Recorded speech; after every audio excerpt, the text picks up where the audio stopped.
विवेक ने शादी तो अपनी मर्जी से किया, लेकिन वह अपनी पत्नी से दूरी बनाकर रहने लगा। विवेक अपनी पत्नी को लेकर हनीमून मनाने अपनी मर्जी से गया, लेकिन शिमला में उन दोनों के बीच वैसा कुछ नहीं हुआ जो होना चाहिए था। दोनों साथ रहकर भी साथ नहीं रह पाए। इस बात पर पूजा को बहुत दुख हुआ। क्यों मेरा पति मुझसे दूर रह रहा है? क्या किया है मैंने? पूजा मन ही मन खुद सोचती रही। 2 दिन बाद ही दोनों शिमला से वापस आ गए। असल में विवेक के साथ ये हुआ, विवेक को चाहिए था मॉडर्न लड़की जो उसके टाइप की हो, लेकिन पूजा उसके टाइप की और मॉडर्न लड़की नहीं थी। वह एक संस्कारी लड़की थी। उसके अंदर गांव वाला एक स्वभाव था। अंग्रेजी बोलने नहीं जानती थी, हर वक्त घूंघट में रहना, नजरें झुका कर रहना, ज़्यादा बातें नहीं करना, हमेशा भगवान का नाम लेना। वह हनीमून में तक भगवान की तस्वीर ले आई थी। पूरा रहन सहन उसका गांव वाला था। एक दिन में ही विवेक पूजा से परेशान हो गया।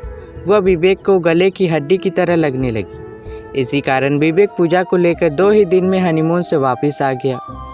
अगले दिन विवेक जब ऑफिस आया तब उसके दोस्त मोहित ने कहा, अरे यार विवेक, तूने तो हद ही कर दी। तेरी शादी को अभी 3 दिन भी नहीं हुए और तू ऑफिस आ गया।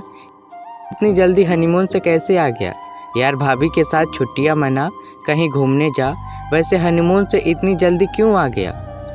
विवेक ने मोहित के किसी भी बात का जवाब नहीं दिया। वह उदास बैठा रहा। तभी मोहित ने पूछा, यार सब कुछ ठीक तो है ना? तू ऐसे उदास क्यों दिख रहा है? विवेक ने गहरी सांस लेकर धीरे से बुदबुदाते हुए बोला, यार बहुत बड़ी गलती हो गई। पूजा मेरी जैसी नहीं है। वह मॉडर्न नहीं है, गांव की है। इंग्लिश भी नहीं बोलना आता उसको, संस्कारी टाइप है। मैं उसके साथ कनेक्ट ही नहीं कर पा रहा हूँ। तू समझ रहा है ना मैं क्या कहने की कोशिश कर रहा हूँ? मैंने हनीमून में उसके साथ कुछ नहीं किया। कुछ करने के लिए मेरी उसके साथ फीलिंग्स ही नहीं जागी। मेरी तो जैसे ज़िंदगी ही बर्बाद हो गई है। अब मैं कैसे रहूँगा उसके साथ? मोहित ने दिलासा देते हुए कहा, सब कुछ ठीक हो जाएगा यार। भाभी को बता तुझे यह सब पसंद नहीं है। वह खुद बदल जाएगी। कुछ समय दे, सब कुछ ठीक हो जाएगा।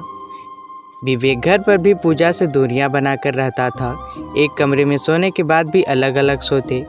विवेक घर से बाहर जाते समय माँ से चिल्लाकर कहता, माँ आने में मुझे देर हो जाएगी, आप लोग खाना खाकर सो जाना, मुझे एक ज़रूरी मीटिंग है। यह तो उसका रोज़ का बहाना हो गया था। पूजा हर वो प्रयास करती कि विवेक खुश हो जाए, मगर घर पर विवेक उखड़ा उखड़ा ही रहता। विवेक की माँ को अंदाज़ा तो था इन दोनों के बीच कुछ तो पक रहा है जो ठीक नहीं है। विवेक की माँ जानती थी कि राहुल बचपन से जिद्दी है। कुछ समय चाहिए होगा, शायद धीरे धीरे सब कुछ ठीक हो जाएगा। विवेक की माँ पूजा से बहुत प्यार करती थी, क्योंकि इतने दिनों में पूजा ने अपनी सासू माँ को अपनी सगी माँ से बढ़कर प्यार किया। पूजा अपना कर्तव्य निभाने में कोई कसर नहीं छोड़ रही थी, लेकिन विवेक का यह स्वभाव उसे हर पल कांटे के जैसे चुभ रहा था। वह अपने घर में ही ऐसे महसूस कर रही थी जैसे वह विवेक के लिए बोझ है। पूजा ने ठान लिया कि अब वह ज़्यादा चुप नहीं रहेगी। वह इस विषय में विवेक से खुलकर बातें करेगी। क्या कमी है मुझमें? क्यों वह एक ऐसे गुनाह की सज़ा सह रही है जो उसने कभी की ही नहीं? एक दिन पूजा अपने कमरे में बेड ठीक कर रही थी। तभी किसी काम से विवेक कमरे में आ गया। तभी पूजा ने विवेक को कहा, मैं आपसे कुछ बात करना चाहती हूँ, और भरे हुए आंखों से आंसू बहाते हुए बोली, यदि मैं आपको पसंद नहीं हूँ तो मुझे मेरे पापा के घर छोड़ आओ। अब मुझे आपकी यह दूरियां बर्दाश्त नहीं होती। कुछ बोल नहीं पाया, बस धीरे से बोला, ओके देखता हूँ। पूजा की यह बातें जैसे के कानों में ज़ोर ज़ोर से गूंज रही थी। पूरा दिन उसका काम करने में मन ही नहीं लगा। वह सोच रहा था, क्या हो रहा है मेरे जीवन में? किसकी गलती है? क्यों यह सब कुछ हो रहा है? पूजा सुंदर है, पढ़ी लिखी है, फिर भी मेरी फीलिंग्स उसके लिए क्यों नहीं जाग रही है? क्यों मैं उससे प्यार भरी नज़रों में नहीं देख पा रहा हूँ? वह जैसे ही घर पहुँचा तो देखा माँ बिस्तर में पड़ी हुई है। उसे बहुत तेज बुखार है। पूजा ने कहा, सुनिए, माँ को जल्दी किसी अच्छे डॉक्टर के पास ले चलिए। मैं सुबह से कह रही हूँ, माँ जी किसी डॉक्टर के पास चलते हैं, लेकिन माँ मना कर रही है। माँ कहराते हुए बोली, अरे रहने दे बेटा, थोड़ा बुखार है, दवा खाकर ठीक हो जाऊंगी। विवेक ने माँ के माथे पर हाथ लगाकर देखा और कहा, अरे माँ, बुखार से आपका शरीर तप रहा है। तुरंत टैक्सी मंगाकर वह माँ को लेकर अस्पताल पहुँचा। पूरे रास्ते पूजा माँ को संभाल रही थी और माँ के लिए लगातार प्रार्थना कर रही थी। डॉक्टर ने थोड़ी देर तक चेकअप किया और एक्सरे के बाद बताया विवेक की माँ के पेट में रसोली है, जिसका ऑपरेशन जल्द ही करना बहुत ज़रूरी है, वरना उनकी जान को खतरा है। विवेक के पूछने पर डॉक्टर ने बताया 5 लाख की ज़रूरत पड़ेगी और उसके पास केवल 1 ही दिन है पैसों का इंतजाम करने का।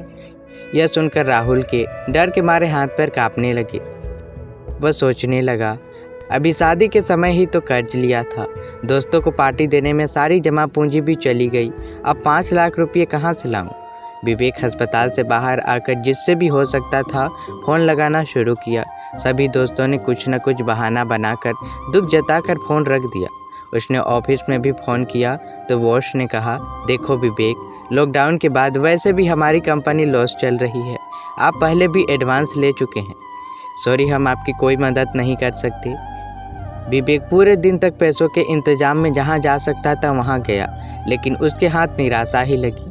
अंत में विवेक थका हुआ हॉस्पिटल पहुंचा और सीधे डॉक्टर के केबिन में जाकर डॉक्टर के पैरों को पकड़ते हुए बोला, सर मुझे 2-3 दिन का और वक्त दीजिए, मैं आपका सारा पैसा दे दूंगा, आप बस मेरी माँ की जान बचा लीजिए, मैं आपका यह एहसान ज़िंदगी भर नहीं भूलूंगा। विवेक रो रहा था।